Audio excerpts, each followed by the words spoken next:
ఇసుక వేయలే, కంకర, డస్ట్, సిమెంటు ఈ రోడ్లు నాణ్యతమైనవి కావు.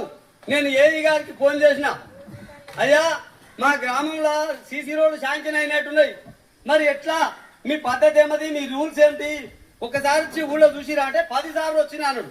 10 సార్లు వచ్చి మరి ఏం చేసినావు నువ్వు అంటే, నేను వచ్చినా అన్నాను ఎవరిని కారోబార్ని బెదిరించండి. కారోబార్ని బెదిరించేదాము నీకెందుక, పని ఆపి చేసి నువ్వు అది తీసుకొచ్చినాక పని చేయండి అన్నాడు. కానీ నువ్వు కారోబార్ని ఎందుకు బెదిరిస్తావు అని అడిగినా నేను.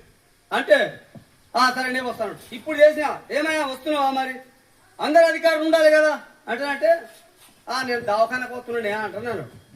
అది ఏదో నీవు వచ్చి చూసి అది చేయాలంటే ఆ ఎంక్వైరీకి అప్పుడు కూడా నేను వస్తేనే మీరు ఉండాలి అంటున్నాను. దయచేసి అవి ఉండాలి. తర్వాత గ్రామ పంచాయతీల బడ్జెట్ ఎన్నిసార్లు రిలీజ్ అయింది, ఎంత వచ్చింది, ఎంత ఉన్నది, ఎంత ఖర్చు అయింది మాకు వెంటనే చెప్పాలి. మేము అది కూడా తెలుసుకుంటాం. ఇక నుంచి ఏ సమస్య ఉన్న గ్రామంలో ప్రజా దర్బార్లోనే మాట్లాడతాం, ప్రజల సమస్యలనే మాట్లాడతాం, ప్రజల సమస్యలు ప్రజల ముందే మాట్లాడతాం.